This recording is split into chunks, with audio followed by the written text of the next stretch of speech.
फुटाबा village में सूरज चमक रहा था। यह विलेज अपने सुंदर चेरी ब्लॉसम और एक और भी खास चीज के लिए जाना जाता था, इसका रमण। हर दिन हवा में गर्मा गर्म शोरबा, ताजा नूडल्स और सीक्रेट मसालों की खुशबू घुल जाती थी। विलेज वाले और यात्री दोनों ही विलेज की सबसे प्यारी रमण की दुकान ओइशी रमण के बाहर लाइन लगाते थे। ओइशी रमण सिर्फ एक दुकान नहीं थी, यह फुटाबा विलेज का दिल थी। परिवार और दोस्त वहां कहानियां बांटने और खुशियों से भरे रमण के कटोरे खाने के लिए इकट्ठा होते थे। दुकान के मालिक बुजुर्ग तनाका जी अपनी प्यारी सी मुस्कान और उससे भी ज्यादा प्यारे रमण के कटोरे के लिए मशहूर थे। एक सुबह कुछ अलग था। रमण की हमेशा वाली खुशबू गायब थी। ओइशी रमण के दरवाजे बंद थे। दरवाजे पर एक बोर्ड लटका हुआ था, अगली सूचना तक बंद। विलेज वाले हैरान थे। उनकी प्यारी रमण की दुकान का क्या हुआ? बुजुर्ग तनाका जी कहां थे? विलेज में कानाफूसी और अफवाहें जंगल की आग की तरह फैल गईं। अब रमण नहीं मिलेगा, यह तो बहुत बुरा हुआ। हमें पता लगाना होगा कि क्या हुआ। शिनचैन और उसके दोस्त नेने, मसाओ और बो भी बाकी सब की तरह उलझन में थे। मसाओ डरा हुआ जरूर था, लेकिन उसने हाँ में हाँ मिलाई। वो हमेशा की तरह चुप रहा, लेकिन अपने दोस्तों के पीछे पीछे चलता रहा। चारों दोस्तों ने जांच करने का फैसला किया। वे अपने विलेज में रमण की खुशी वापस लाने की ठान चुके थे। उन्हें क्या पता था कि उनका रोमांच अभी शुरू ही हुआ है। रमण की दुकान की खिड़की से झांकते हुए बच्चों ने कुछ अजीब देखा। रंग बिरंगे कुंग फू कपड़े पहने 3 लोग अंदर घूम रहे थे। वे बिजली की रफ्तार से सब्जियां काट रहे थे और आटे को हवा में उछाल रहे थे, मानो कोई जादू हो। ये कौन लोग हैं? ये निंजा जैसे लगते हैं, लेकिन नूडल्स के साथ। यह तो और भी मजेदार हो रहा है।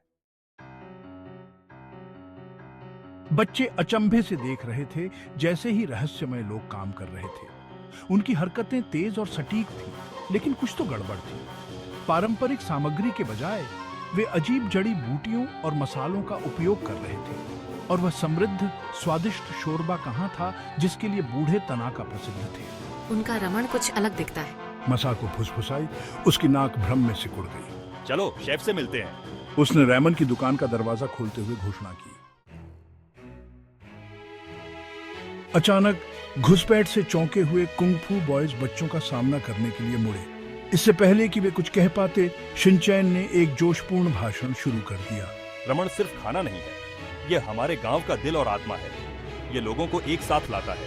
उसने ठंड के दिनों में नूडल्स के कटोरे को निगलने की खुशी, प्रियजनों के साथ भोजन साझा करने के आराम, हंसी और बातचीत का वर्णन किया, जो हमेशा रैमन के भाप से उठते हुए कटोरे के ऊपर खिलता हुआ प्रतीत होता था। कुंग फू बॉयज ध्यान से सुन रहे थे।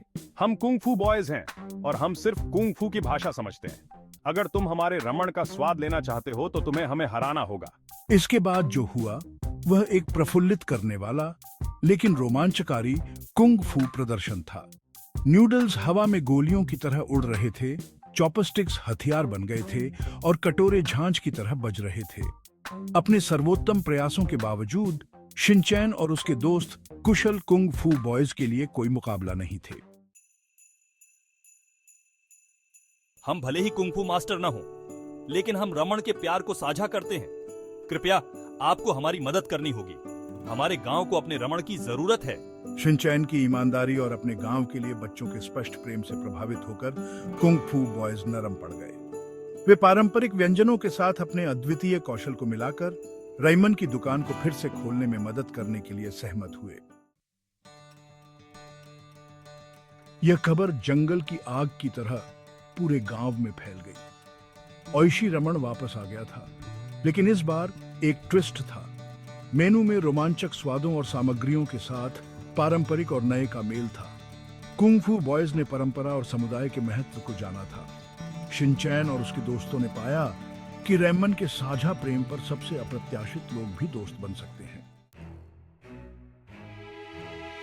उस दिन से ओइशी रमण एकता और दोस्ती का प्रतीक बन गया। कुंग फू बॉयज ने गांव में ही रहने, अपने अनोखे कौशल साझा करने और ग्रामीणों से सीखने का फैसला किया।